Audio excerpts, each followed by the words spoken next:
성도 여러분, 그동안 잘 지내셨습니까? 오늘 수요 창세기 강해 함께 나누도록 하겠습니다. 창세기 32장 13절에서 20절입니다. 구약성경 49페이지 13절에서 20절을 우리 함께 나누도록 하겠습니다. 자, 야곱에게 있어서 형 에서가 굉장히 위협의 대상이었습니다. 400명의 사병을 이끌고 에서는 동생을 죽이려고 마중을 나온 것입니다. 그때 야곱이 부여잡은 게 뭐죠? 야곱이 부여잡은 게 하나님의 약속이잖아요. 자, 후손에 대한 약속, 또 고향 땅으로 돌아오게 하신다는 그런 약속을 부여잡았다라고 하는 것을 우리는 지난주에 한번 살펴봤습니다. 그 후손에 대한 약속을 부여잡았죠. 12절에 또 9절에 보면 고향 땅에 돌아오게 하신다는 약속을 이제 믿었던 것입니다. 자, 그 밖에도 야곱이 형 에서와 화친하기 위해서 했던 행동이 있습니다. 그것이 뭐냐 하면 형 에서에게 예물을 보낸 것입니다. 그래서 13절부터 보면 야곱이 형 에서를 위해 예물을 택하는 그러한 모습들이 나오는 것입니다. 14절부터 암 염소 200, 숫 염소 20, 암양 200, 숫양 20, 젖나는 낙타 30, 그 새끼 암소가 40, 황소가 10, 암나귀가 20, 그 새끼 나귀가 10마리. 그렇게 아주 많은 그런 가축들을 이제 데리고 왔잖아요. 그 중에 일부를 이제 각각 떼로 나누는 것이죠. 왜 그렇게 나누었을까요? 그 떼를 나누어서 종들의 손에 맡겨서 자기에 앞서 형 에서에게 예물로 보내는 것입니다. 자, 여기서 갈등을 화해로 바꾸는 지혜가 있는 것입니다. 예, 자기 것을 나누죠. 예물을 때로 나누고 간격을 두죠. 예, 그리고 한 때씩 이렇게 좀 간격을 두고 처음 가축 때와 그다음에 두 번째 가축 때 이제 종들을 각각 이제 한 때 한 때 맞게 해서 이제 야곱이 자기를 앞서 보내게 한 것입니다. 그러면 이게 무슨 행동일까요? 예, 예물을 드리는 것이죠. 화친을 청하는 것이죠. 근데 그 때를 나누어서 보냈다라고 하는 것은 에서의 마음을 점차 누그러뜨리려고 하는 그런 지혜였던 것입니다. 뭐 술책이라고 얘기를 하면 굳이 그렇게 얘기하면 그런 것이겠지만 야곱은 최대한의 방법을 동원해야만 했던 것입니다. 왜? 형 에서의 마음을 이렇게 누그러뜨려야 자기가 고향 땅에 들어갈 거 아닙니까? 하나님의 약속이 이루어질 거 아닙니까? 자, 하나님의 지혜가 여기 있죠. 갈등을 화해로 바꾸기 위해서 어떻게 해야 됩니까? 상대방의 마음을 한 번에 바꾸려 하지 말라는 것이죠. 여러분, 상대방은 지금 그냥 살기가 등등하고 적개심이 가득하고 그럴 경우에 말이죠. 단번에 가서 그냥 나하고 화친하자, 그 마음 풀어라, 이렇게 할 때 어려울 때가 있는 것입니다. 그때 야곱의 지혜를 사용해야만 하는 것입니다. 스텝 바이 스텝이에요. 여러분, 전차로 그 형 에서의 마음을 가라앉혔던 방법이 이것입니다. 하나씩 문제를 풀어가는 것입니다. 지속적인 화해 행동을 하는 것이죠. 인내와 믿음이 필요한 것입니다. 그래서 저와 여러분도 상대방과 어떤 갈등 속에 화해를 하기 위해서는 단번에 하기보다는 말이죠. 점차 나의 인내심과 또한 시간을 두고 지혜로 기도하면서 다가가야 하는 것입니다.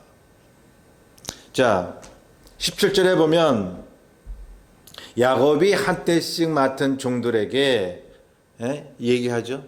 너희가 내 형을 만나거든 이렇게 얘기하라 하는 것이죠. 자, 그 내용이 17절부터 나오죠. 에서가 만약 너희들에게 이렇게 묻는다면 너 누구 사람이냐? 또 어디로 가느냐? 네 앞에 있는 가축은 누구 거냐? 라고 물어보면 이렇게 대답하라고 이제 야곱이 얘기합니다. 그 18절부터 나오죠. 주의 종 야곱의 것이요 자기 주 에서에게로 보내는 예물이라. 그리고 우리 주인 야곱은 뒤에 있습니다 라고요.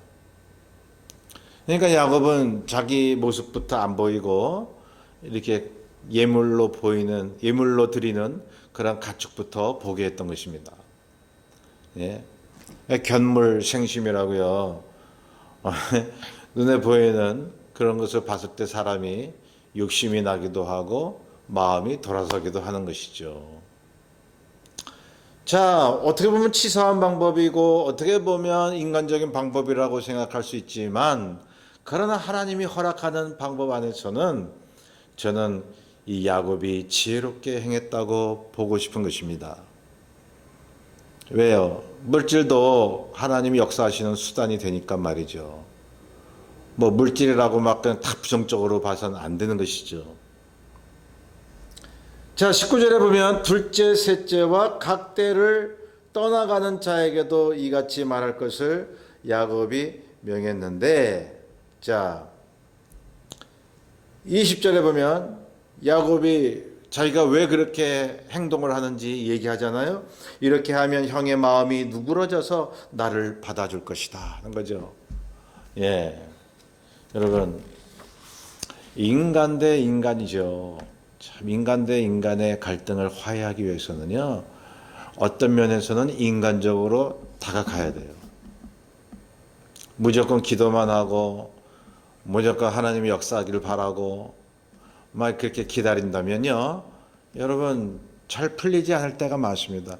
우리가 흔히 그런 얘기를 하죠. 인간적으로 하지 말라. 그 말은요 하나님을 제외한 어떤 내 생각만의 그런 주장으로 하지 말라는 것이지, 여러분 하나님이 우리를 인간으로 만드셨어요. 근데 하나님의 방법에 맞다면, 하나님의 허락함에 있다면 인간이 인간적인 방법을 쓰는 거지 그러면 짐승의 방법을 씁니까? 그래서 그리스도 안에서는요 우리 인간은요 지극히 인간적이어야 돼요. 여러분 이걸 부정해서는 안 됩니다. 하나님의 말씀에 위배되지 않는다면 저와 여러분은 지극히 인간적으로 살아야 돼요. 그 인간관계에 있어서 이 물질이 아주 그렇게 중요한 위치에 있는 것은 아니지만 하나님의 역사를 나타내는 수단이 될 수 있다는 것입니다. 자, 하나님은 야곱에게 하신 그 약속을 성취시키기 위해서, 또한 형 에서의 마음을 누그러뜨리기 위해서 야곱의 이런 방법을 허락하신 것입니다. 믿음이 있다고 해가지고 무조건 믿고 믿습니다 하고 나간 게 아니라는 거죠. 여러분 믿습니다 하고 나갈 때는 말이죠. 예, 내가 인간으로서 해야 할 일이 뭔가, 최선을 다할 것이 뭔가, 그거 생각하셔야죠. 자, 상대방의 갈등을 달래는 것이 중요한 것입니다. 예, 상대방의 그러한 마음을 완화시키는 게 중요하잖아요. 그래서 만약에 어느 친구하고 불화가 생겼어요. 그러면 저 친구의 마음을 변화시켜 주옵소서. 저를 용서할 수 있는 마음을 주옵소서. 뭐 이렇게 기도도 해야 되지만 말이죠. 여러분 그 친구에게 가가지고 밥 한번 사주세요. 그리고 그것도 안 되면 계속 함께하는 시간을 만들어서 말이죠. 먹어가면서 얘기하고 솔직한 얘기를 나누고. 여러분 그런 게 믿는 자들에게 없다면 말이죠. 오늘날 제가 그런 걸 많이 봤기 때문입니다. 하나님을 향한 믿음이 충만하고 기도는 세게 하는데 사람을 달랠 줄 몰라요. 사람과 대화하면서 그 사람의 속사정을 듣고 또한 그 사람이 좋아하는 것을 또한 선물하고 또한 그 사람의 그러한 그 약점을 어떻게든지 보완해주고 이러한 사람으로서 해야 할 행동을 하는 것이 잘 안 보인다 이것입니다. 현대를 사는 크리스천들의 삶 속에 보면 그런 말이 있잖아요. 그런 말이 있잖아요. 안 믿는 사람들은 서로 갈등이 있으면 술 한 잔에 푼다고 말이죠. 여러분 제가 술 먹으라는 얘기가 아닙니다. 술로서 이렇게 막 하면은 그거는 믿음의 방법이 아니죠. 제가 말씀드리려고 하는 것은 그 의미를 얘기 드리는 것입니다. 그런데 말이죠. 믿는 사람들이 서로 갈라지면 술도 안 하고 뭐 이렇게 하기 때문에 완전히 그냥 안 믿는 사람보다도 더 못하게 그렇게 갈등을 겪고 친구들과 멀어지는 경우를 많이 봤거든요. 여러분, 그래서는 아니 되는 것입니다. 우리는 믿지 아니하는 자보다 더 인간적이어야 합니다. 야곱이 그러했습니다. 예. 여러분, 자, 갈등 있는 상대방의 마음을 달랬던 것입니다. 그게 지혜죠. 여러분, 뭐, 지혜라고 하니까 뭐, 문자적인 말씀만 달달 외는 게 지혜입니까? 그 말씀 속에서 실생활에 내가 어떻게 처신해야 되는가? 그게 지혜 아닌가요? 자, 야곱은 상대방에게 호의적이면서 베푸는 신앙으로 나아갔던 것인데요. 여기에 형의 마음이 돌아가 버린 거예요. 그건 하나님의 역사죠. 예. 야곱이 이렇게 했다고 해서 하나님께서 역사하지 않으면 될까요? 하나님께서 야곱의 이러한 행동으로 통해서 하나님이 에서의 마음에 역사하사 그 동생 야곱을 사랑하는 마음을 주셨다는 겁니다. 자, 그래서 말이죠. 야곱은 자기가 인간적으로 해야 할 것을 다 했다는 거잖아요. 그리고 뭘 했습니까? 우리가 본문은 아니지만 다음 주에 볼 것은요. 야복강 나루터에서 밤새도록 하나님과 씨름했잖아요. 기도했잖아요. 내가 할 일을 다 했다? 네. 그러니 난 됐다. 그것이 아니라 내가 다 할 일을 다 했어도 하나님이 나를 도우시지 않으면 나는 나아갈 수가 없습니다 말이에요. 하나님의 약속을 이루는 과정이 바로 생각하고 고민하고 기도하면서 사람 관계를 잘 맺어 나가는 것입니다. 여러분, 믿음을 주님 앞에 진정으로 보여드리고 싶습니까?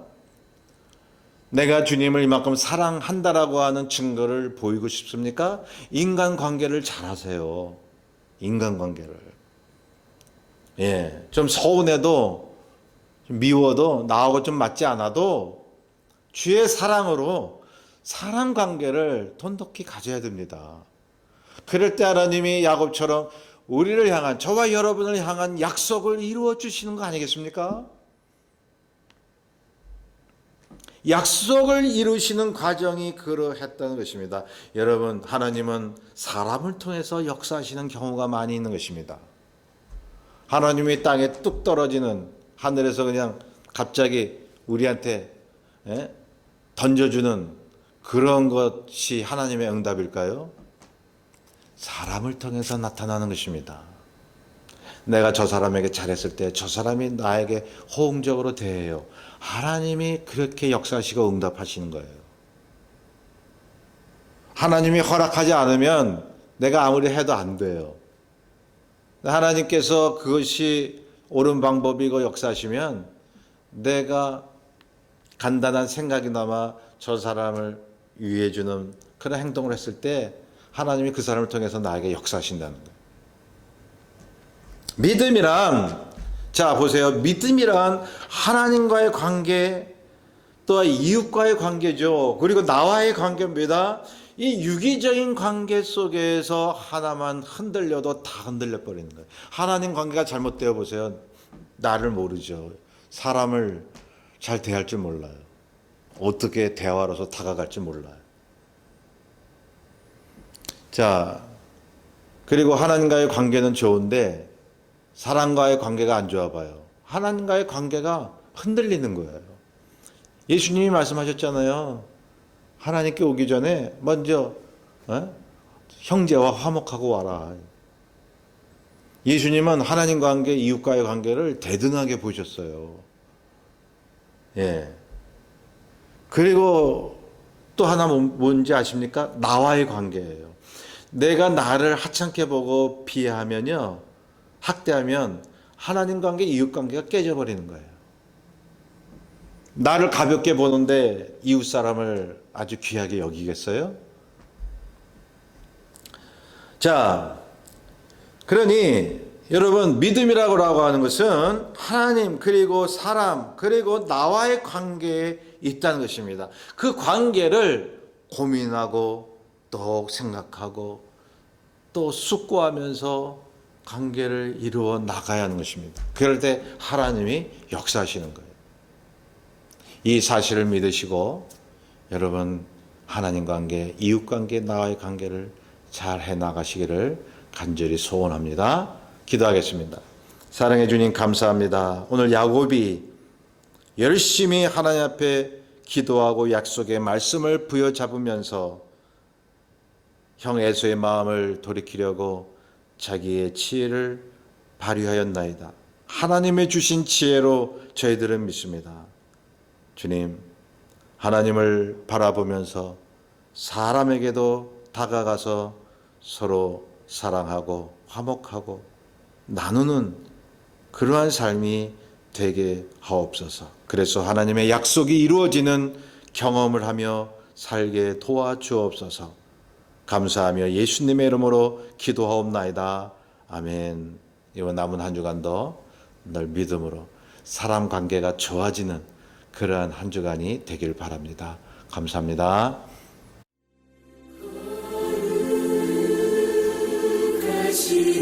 하나님 주